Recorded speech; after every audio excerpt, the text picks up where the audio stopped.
My first introduction to Poland was through windows like this, old trams like this one. There's something about them that the modern ones never quite replaced.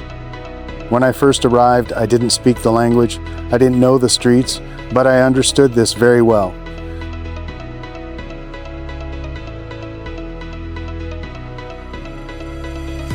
The sounds, the motion, the sudden lurch forward, and the city starts rolling past the window.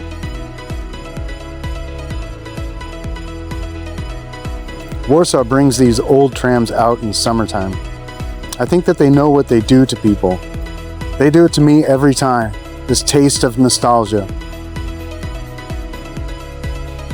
The neighborhoods passing by, people going somewhere, the city just being itself. I love this. I always have.